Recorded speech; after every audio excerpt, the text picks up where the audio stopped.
Professor, eu entrei há pouco, não peguei o início da aula aí. Sim. Luiz, que nem eu postei essa semana aí as duas últimas listas, a lista 2 e a lista 3. O senhor vai corrigir ainda? Sim, eu corrijo. Eu só não sei quando que eu consigo te entregar nota do grau A, Luiz. Eu acho Não, tranquilo. que semana que vem ou a outra, talvez essa semana que infelizmente eu não consigo mais. Tá. Não, só pra saber Tá? Eu já tenho os que... compromissos aí no meio da semana e eu vou fazer só final de semana aí essa correção aí. Tá, ok, então. Tranquilo. Aí não vai perder, não perde nota não. A diretriz da faculdade, né, diz que essas tarefas e listas aí a gente dá um prazo para o aluno se adequar. Eu cobrei um pouco mais de prazo na avaliação, ainda um pouco menos de prazo, né? Avaliação um pouco mais rápida para facilitar ali o processo, enfim, para mim e para vocês. E a gente vai se adequando do jeito que dá, né? A gente já tem consciência, eu acho que vocês também já estão entendendo que esse semestre não vai voltar presencial, tá? Isso não é uma formação oficial, mas eu acho difícil voltar a aula presencial esse semestre. Seria bem legal, né? A disciplina toda a distância chega no grau B, fazer prova presencial. Só esse apavorado. Mas acho que vai tocar assim até o final do semestre ali. A gente tem mais umas 6 aulas contando a de hoje e mais as avaliações. Então tem bastante cancha pela frente, bastante espaço pela frente. Isso até uma coisa que eu queria alinhar com vocês, que a gente tem... fiz uns 2 semestres, eu fiz um seminário, né? Aos moldes do professor Vinícius, né? O Vinícius faz seminários também. A gente conversou e tal. Até a ideia era fazer um seminário trocado, né? Os meus alunos visitar o seminário deles e você, né? Enfim, fazer uma troca ali de experiências. Mas que essas paradas aí não deu certo. Tá? Então, eu tenho esse seminário dos moldes lá do professor Vinícius e tal, tem um documentozinho explicando o que calcula nesse seminário, e eu vou colocar um questionário lá no Moodle, tá? Não sei se vou conseguir fazer isso hoje, mas eu vou colocar talvez para aula que vem, para a gente, enfim, ver se é possível fazer esse seminário ou não, tá? E aí isso ocuparia a aula lá do dia 6/7, ou seja, daqui a um mês. É uma aula antes do grau B. E aí, se vocês topam, enfim, estão dispostos, daria para fazer online ali. Cada aluno vem, né, abre a câmera, apresenta, e eu acho que seria bem interessante.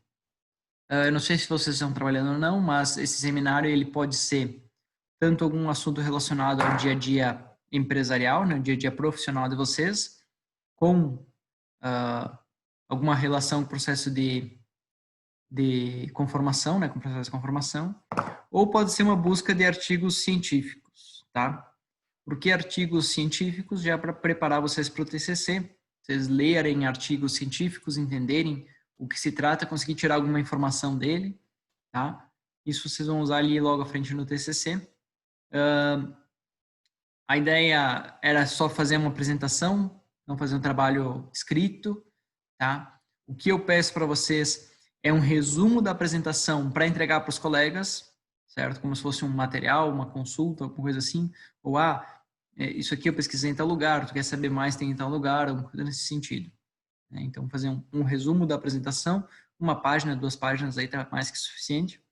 E uma apresentaçãozinha ali de até uns 10 minutos, 15 minutos sobre o processo, né? Isso em grupo, tá? Nós somos em 12 participantes ativos, aí deve ser uns 15 no total. Eu imagino, sei lá, uns 4, 5 grupos. Dá para a gente trabalhar bem dessa maneira. Tá? Então, isso eu vou botar lá à disposição. Se vocês...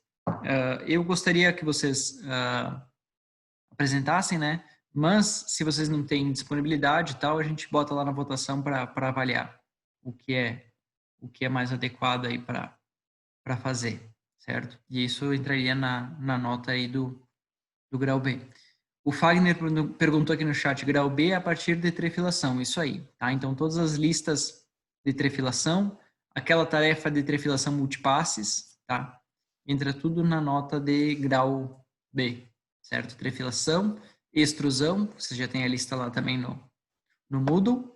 E aí hoje a gente vai ver corte mecânico, né? Corte por cisalhamento, dobramento, mas aula que vem, e umas 2 ou 3 aulas de estampagem. Tá? Aí vamos fazer um resumo, uma aula de cálculos e por aí vai. Beleza, pessoal? Eu vou limpar isso aqui, Clear.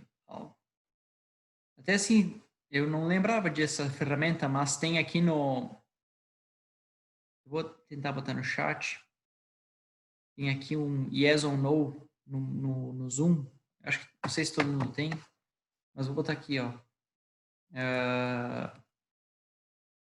Fica uma votação também rápida para fazer. É possível realizarmos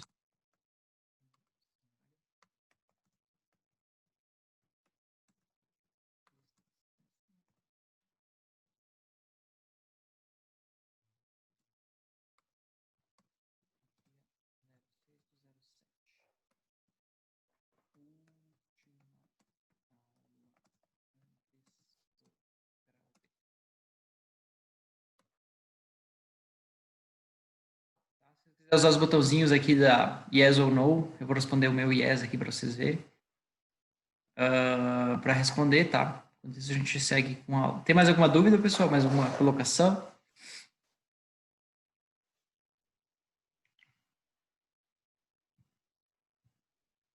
Ok, vamos ver a apresentação aqui enquanto isso.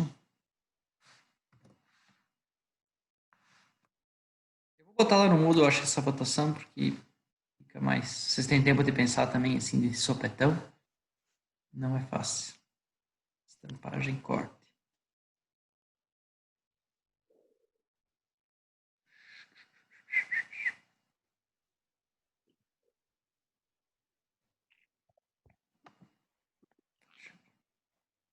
Boa noite aí, professor. Opa, boa noite. Aqui é o Dair? Sim, Diga, Dair. tudo certo? Tranquilo. Então tá bueno.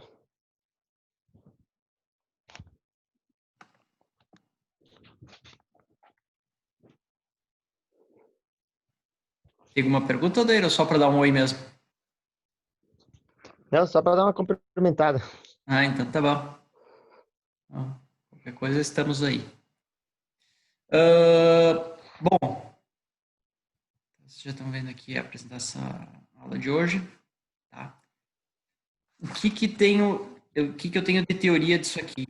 A gente tem lá na apostila da URGS, tá? Se vocês quiserem mais interesse em corte mecânico, tem o livro do Dieter, que eu estou usando de literatura base aí. Eu posso postar alguma coisa para vocês ali desse capítulo. Mas tem uma apostila da Schurler, né? Um handbook de estampagem. Que eu recomendo, assim, para quem procura, né, se pesquisar sobre a estampagem em geral, tá? Handbook de estampagem.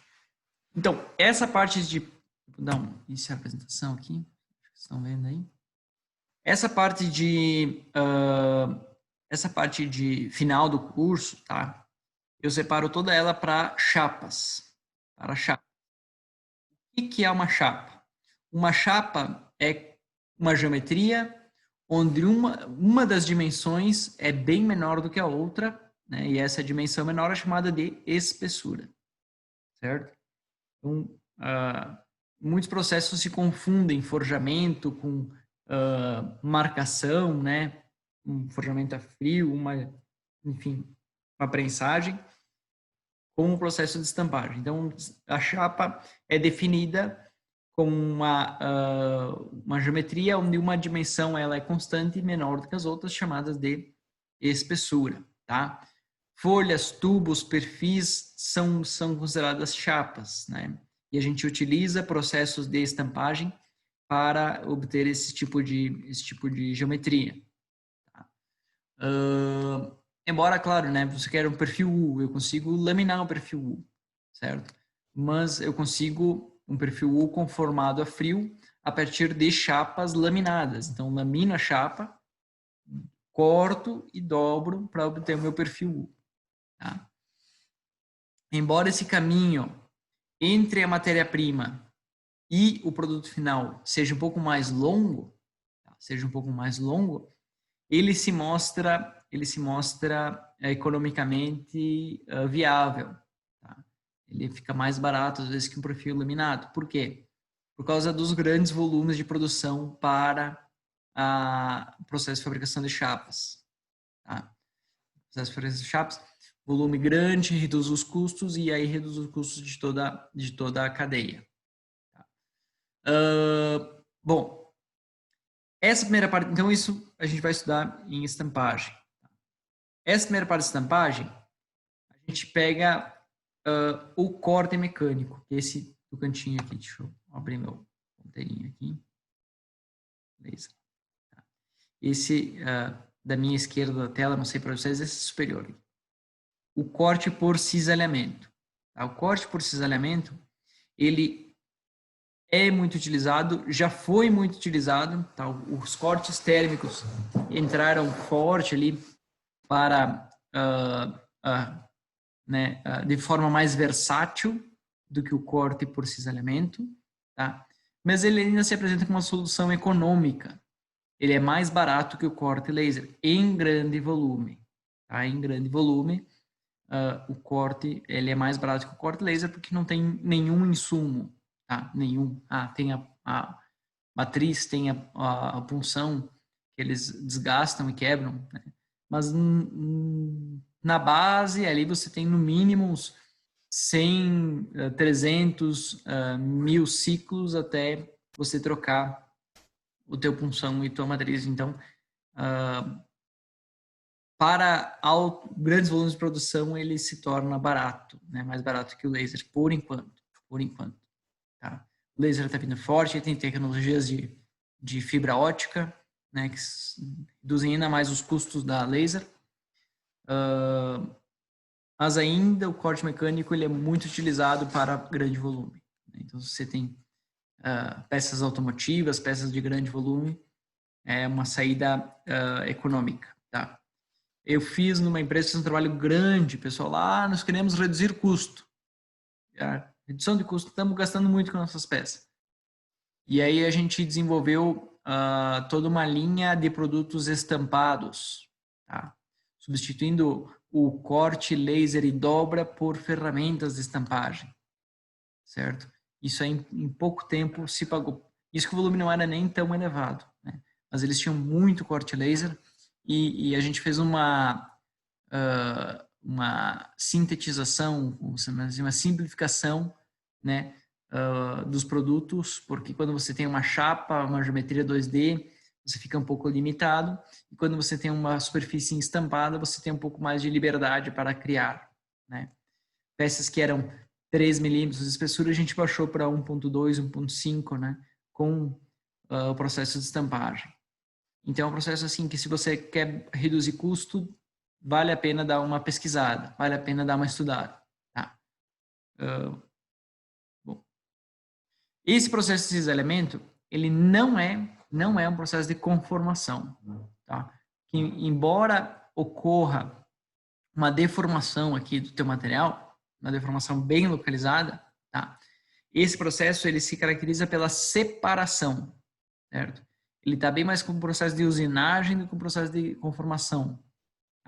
No pé da letra, tá? No pé da letra. Isso vem da Alemanha. A Alemanha tem uma norma que classifica processos de fabricação. Tá? E o processo de corte mecânico não está na árvore de processos de conformação, certo? Mas eu trago ela aqui para a disciplina porque tem muito a ver. Aí, não sei se vocês veem isso em outra disciplina, então acho que é interessante falar. Corte térmico, eu eu tenho um conhecimento muito superficial, tá? Trabalhei um pouco com plasma, trabalhei um pouco com laser, mas laser mais é projetando peças para cortar laser do que no processo efetivamente, tá? Então não vou entrar nesse ramo. Vou deixar lá o pessoal de materiais, o pessoal de soldagem, que tem mais a ver com o chão deles, tá? E eu vou falar aqui de corte mecânico por cisalhamento, certo? Tem mais a ver com estamparia, com chapas e por aí vai. Bom, então, corte e cisalhamento. Aqui a gente tem um dobramento que a gente vai ver a aula que vem, tá? Também é um processo de estampagem, tá dentro da árvore da estampagem, de conformação de chapas. E aqui a gente tem os processos de estampagem. Tá? A gente separa a estampagem em três modos de estampar uma chapa. Embora no teu componente lá você vai ter aplicações muito mais complexas do que essas. Tá?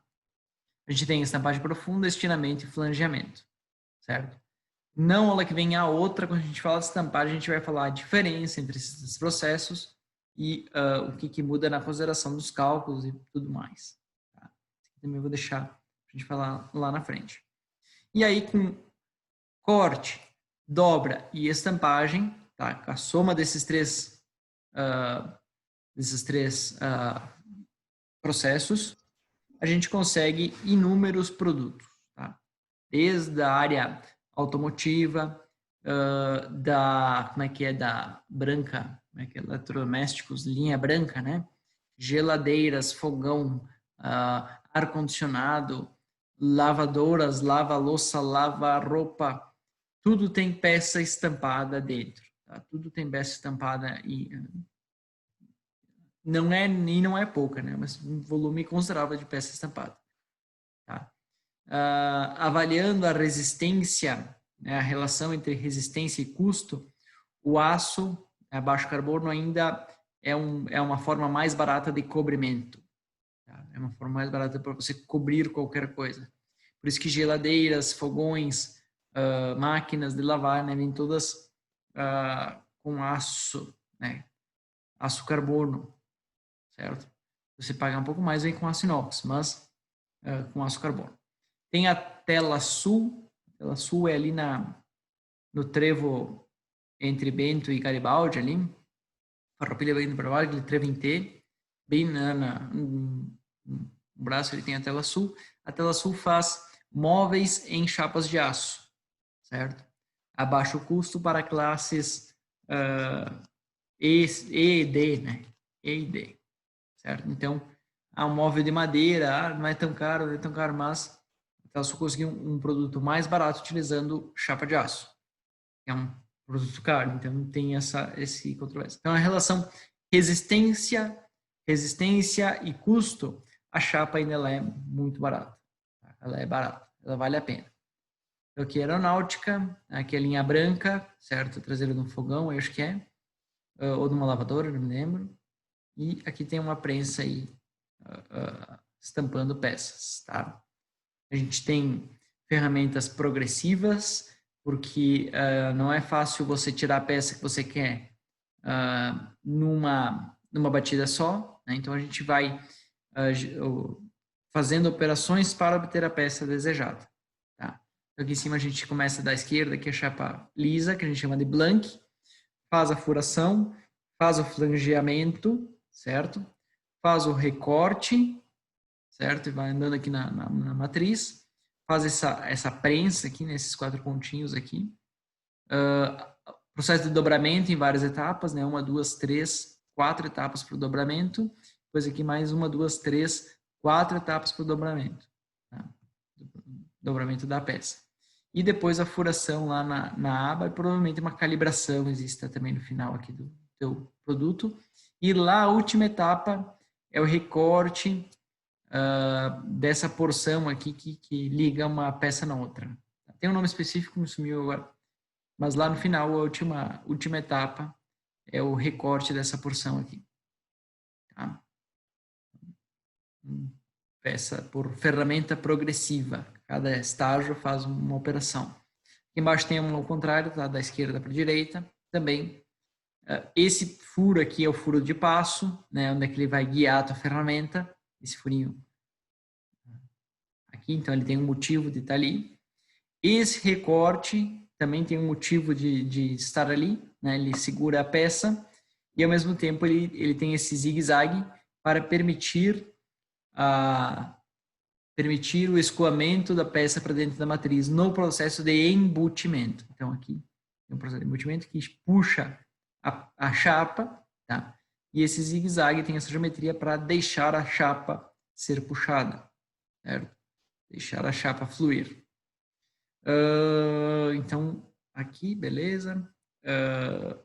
Aqui embaixo também a mesma função, né? Se olhar daqui para cá, você vai que está deformado. Também eles têm essa geometria para permitir esse alongamento.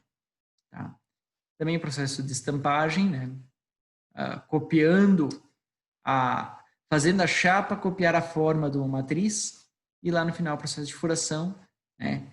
Normalmente se deixa, aqui nesse caso também, né? Se deixa o processo de furação por último. Por quê? Para garantir essa dimensão entre centros aqui, ó, entre furos. Tá? Se eu furar na primeira etapa, poderia furar? Poderia. Furo na primeira etapa, todo esse processo de dobra, certo? Toda a variação da minha matéria-prima pode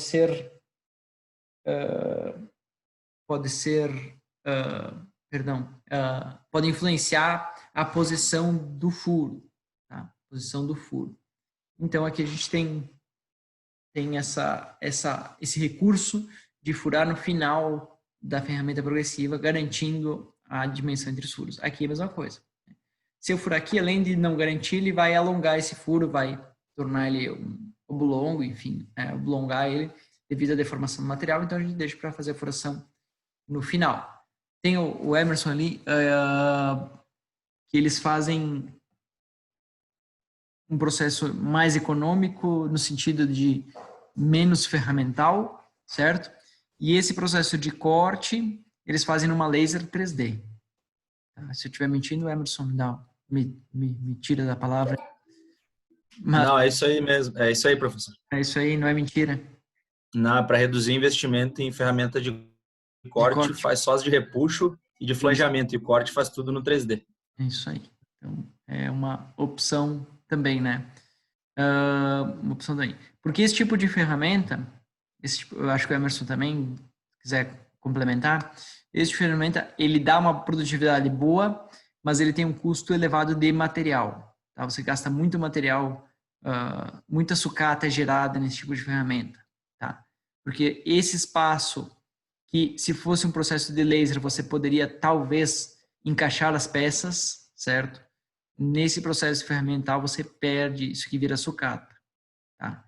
Essa tirinha aqui entre uma peça e outra também, né? Por um processo de laser, claro que tem a distância do laser, enfim, mas às vezes você consegue utilizar e no processo de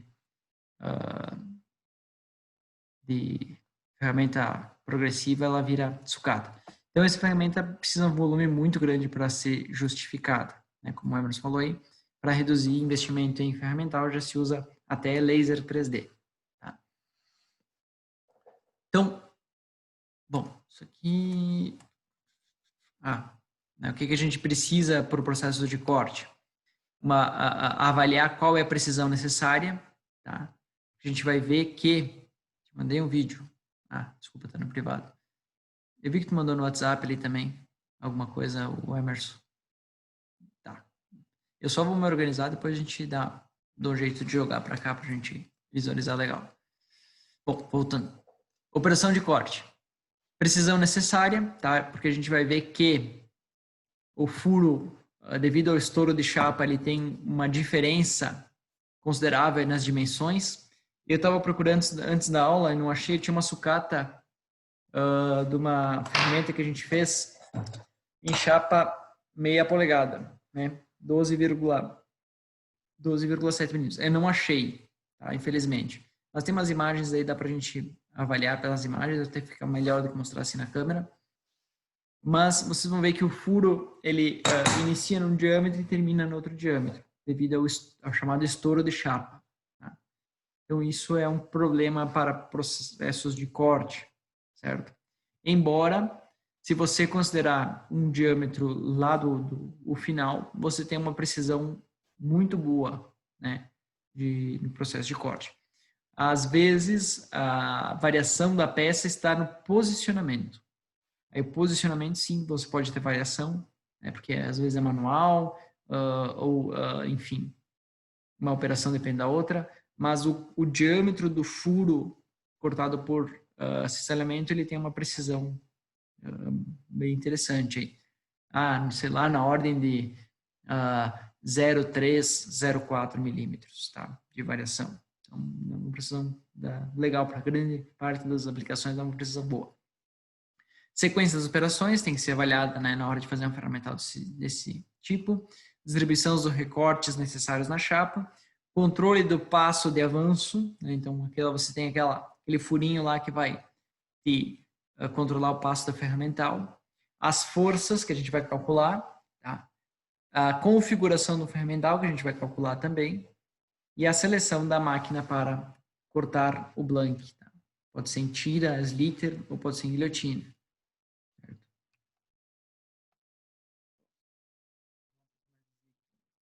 A base de uma prensa excêntrica, né, que é grande utilizada aí para esse tipo de processos.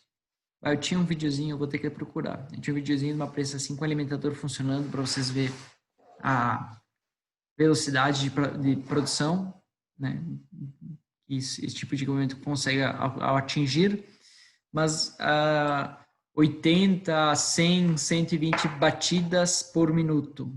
Ou seja, 2 batidas por segundo, ou seja, 2 peças por segundo, né? Então, esse tipo de produtividade é interessante e reduz custos. Tá? Essa é a prensa excêntrica, como é que ela funciona? Você tem um motor, esse motor, normalmente ele não toca a prensa, tá? Esse motor, o que ele faz?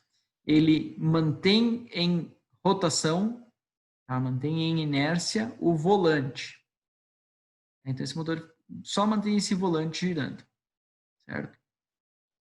E aí você tem uma embreagem ou uma chaveta, embora a NR12 dificulte ali o uso de ferramentas, de máquinas chavetadas, né? Uma chaveta que quando você aciona o gatilho lá, o pedal ou o bimanual, né? O comando, dá o comando, ele trava e aí fazer esse eixo verde rotacionar junto com o volante, certo? Ou uma volta ou várias voltas, dependendo do teu processo. Tá? E aí esse eixo verde, ele tem aqui no meio o excêntrico. Tá? O que é o excêntrico? É uma biela, tá? Se vocês quiserem pensar assim, mas é uma geometria fora de centro que, quando isso aqui dá uma volta, essa distância, aqui você vê que essa distância superior é maior que inferior. Quando isso aqui dá uma volta, essa distância, essa massa, né, se desloca para baixo e para cima. E esse deslocamento de massa move o martelo. O martelo aqui. Move o martelo, certo? Um ciclo, desce e sobe. Tá. Nessa prensa que já tem mais componentes, aí você tem o pino de segurança, né, que às vezes é usado uma placa de choque também. Mesmo intuito de, enfim, evitar sobrecargas e se você colocar uma massa ou uma força muito maior do que a capacidade da prensa, essa prensa aqui ela tranca, tá? E quando tranca uma prensa excêntrica é muito complicado de você destrancar. Tá? Então esse tipo de pino aqui possibilita você rompa esse pino ou desmonte esse pino, enfim, e destranque a tua máquina, certo? Porque, ó, como tem esse excêntrico aqui, essa máquina não trabalha com força. Ela vai dar esse deslocamento, vai dar esse curso, esse ciclo, certo? Quanta força a máquina a resistir. Tá? O quanto força a estrutura da máquina a resistir. Né? Simples assim. que pode acontecer? Ela trancar, ou seja, o motor aqui, o volante, não ter força suficiente para finalizar o curso. Tá? E aí, se o motor com volante com redução não tiver força, é sinal que é uma força bem significativa. Né? Então, você não vai conseguir você, com a mão ali, destrancar. Né? Então, precisa de algum mecanismo aí para fazer essa operação. Então, isso é bem desagradável quando acontece. Tá? Bom, martelo, mesa, né? Aqui vai a tua ferramenta. Né? Lembra que quem é de elementos? Qual a diferença entre máquina e ferramenta? Máquina é quando acontece a troca de energia, certo? A energia elétrica é convertida em energia mecânica, certo? A elétrica lá no motor é convertida em energia mecânica, certo? E essa energia mecânica é direcionada para a ferramenta. A ferramenta vai direcionar, vai dar propósito a essa energia mecânica gerada. Então, aqui dentro vai a tua ferramenta conforme a peça que você deseja.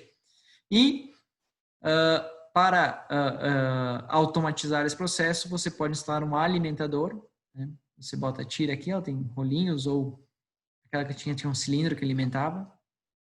E esse alimentador vai empurrando a chapa para dentro e para a tua produção. Tá? Vou ver se eu acho esse videozinho aí, se eu tenho ou não.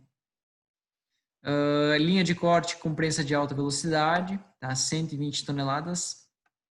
E dispositivo alimentador de fita para troca automática de ferramenta. Então, aqui está um exemplo de prensa excêntrica, totalmente automatizada, né? Para alta produção, certo? Prensa com robô para colocação dos blanks. Então, aqui tem o blank e aqui tem a peça cortada. Né? De novo. Mas podia ser feito laser? Podia, mas o corte esses elementos gera mais economia, né? Um corte mais econômico. Deixa eu ver se eu tenho mais alguma coisa para falar aqui. Ferramentas, espessuras, não. Tá acabando a reunião, a gente vai lá para a próxima. Eu já, nesse intervalo, talvez demore um pouquinho para puxar esses materiais para vocês. Eu nem lembrava desse.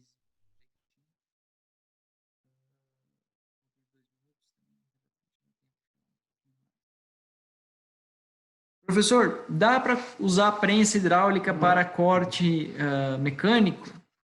Dá, certo? Vai ficar um pouco mais caro porque é um pouco mais lento. Embora isso não esteja na